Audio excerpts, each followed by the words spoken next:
Well, it is Friday, and what that means is we are soon going to start Economic Roundup. We do this once a week.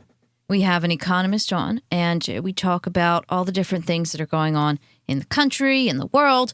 And also, in the last segment where I speak to you alone, I like to go through speed news. Angel Clark Show speed news. Fast news for fast lives. And this is all the stories that I think that you should know about, but I haven't really had time to share with you. So let's get into some of them, shall we? Because we've got quite a few today. Now, all these are posted on my website, noarmycanstopanidea.com. Water on Earth predates sun, meaning our life originated elsewhere, says a new study. ISIS moves closer to Syria-Turkey border amid mass exodus of Kurds. Let's see. Not in my name. French Muslims rally to denounce ISIS beheadings. Legal weed is driving the homeless to Colorado in search of working in budding industry. Get it? You see what happened there? Budding industry, like it's new and growing and blooming, but also budding like the plant buds. Oh, man, hilarious. Also, inside Richard Branson's decision to give Virgin employees unlimited vacation. You know, I would almost go and work for him just to have unlimited vacation. I don't even want a boss, but the idea of having unlimited vacation is just sounds so fantastic, doesn't it? Also, is North Korean dictator Kim Jong-un lying low? Sierra Leone restricts travel for over 1 million to stop Ebola spread. A medieval Belgian town is installing a beer pipeline. Yes, that's right, a beer pipeline. Jury begins the retrial of the loud music shooting in Florida. A woman drowned in a submerged car while cops kept bystanders from helping. So not only did cops not help the woman get out of her car as she sat there banging on the car and signaling for people to help her, but cops also stopped 3 men from rescuing her and then threatened to arrest them. Protesters were arrested last night after the Ferguson police chief joined in a march. A candidate in Rhode Island lights up in a new ad. We've been lied to by the government about pot, says this gubernatorial candidate. The cops tased a man while he was praying for his dead son in the ER. Al Sharpton says he's helping the White House pick the next attorney general. Russia is considering a crazy new law that would allow the state to seize foreign assets. How can they possibly work that one out?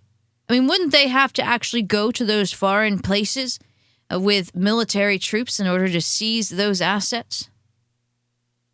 Police shoot and kill on-duty fellow officer after he takes his wife hostage. Wait, they shot one of their own? But I thought that we should always trust cops and listen to cops, and the cops never did anything wrong. He must have had a very good reason to take her hostage. He must have. Cop heard pep talk encouraging quick shots 2 weeks before killing man in Walmart. We've talked quite a few times about John Crawford, the man who was killed in Walmart by cops almost as soon as they saw him. Well, he had a toy gun in his hands. Well, before that shooting, the cop heard this pep talk, right? And it was just 2 weeks before it happened. And this pep talk, listen, here's what I'm going to do. I'm going to share with you some of the things that were said in this pep talk, because it really seems like they are encouraging people to shoot and to shoot to kill immediately. Listen, the special prosecutor said these guys did what they were told to do. So this special prosecutor revealed that these cops had just undergone a pep talk, right? And it's about confronting active shooters. So it was July 23rd through the 24th, this training exercise, and it encourages officers to quickly take action against active shooters to prevent their own loved ones from becoming victims of a mass shooting. If not you, then who, reads one slide. And it shows the photograph of children being led out of Sandy Hook with a caption reminder that 20 children and 5 adults were killed in that massacre. And so the special prosecutor released 11 slides from the presentation. And here are some of the things that were on those slides.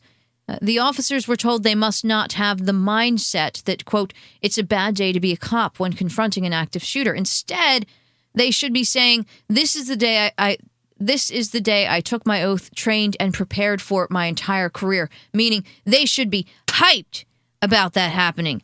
They're ready for it. Now, the officers were also reminded that suspects want a body count, so they should immediately engage armed suspects with speed, surprise, and aggressiveness. And the officers were also encouraged to imagine, quote, the person I love the most was inside the building where an active threat was underway.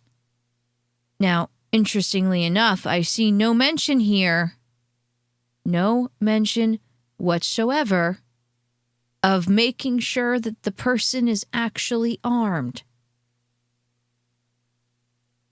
All right. Also on the website, no army can stop an idea. Well, look, I feel like making sure that the person is armed and actually trying to harm people is pretty important. Maybe that's just me. Border Patrol agent arrested for punching detained 15-year-old boy. A postman accused of hoarding 2,500 pounds of mail. A teen siphoned off 1.5 million gallons of, quote, community water for his weed. The grand jury is to hear evidence in police chokehold death of Eric Garner. A 5-day-old infant was shot in the head by a nearby hunter while sitting with dad on the couch. Now, they believe it was an accident. The gun discharged by accident and went through the wall and through a window and hit the kid in the head.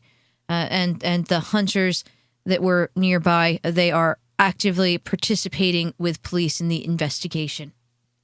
Also on the website, officials in porn email scandal named by Attorney General.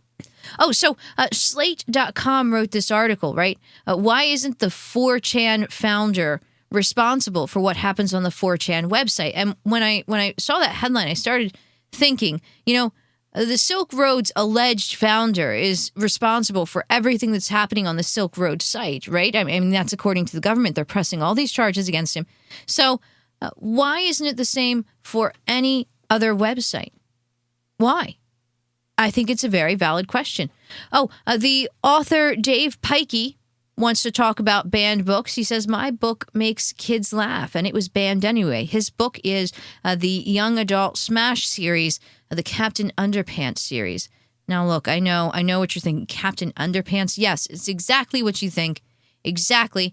It's a kid walking around in a cape and underpants, saving the world from monsters that include boogies and things like that. But it's made for like 7 or 8-year-old kids, and it's actually really funny.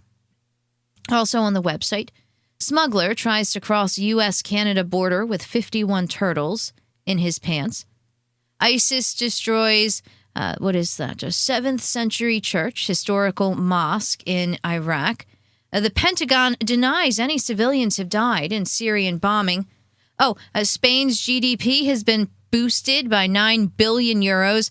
That's because they're including prostitution and drugs as part of their GDP.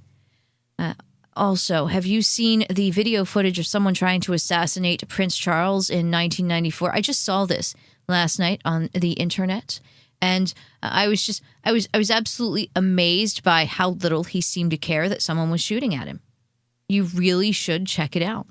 All right, we have to step away for just a moment. The Angel Clark Show will return. For all those looking to kick the habit of mommy and daddy government, is the Angel Clark Show.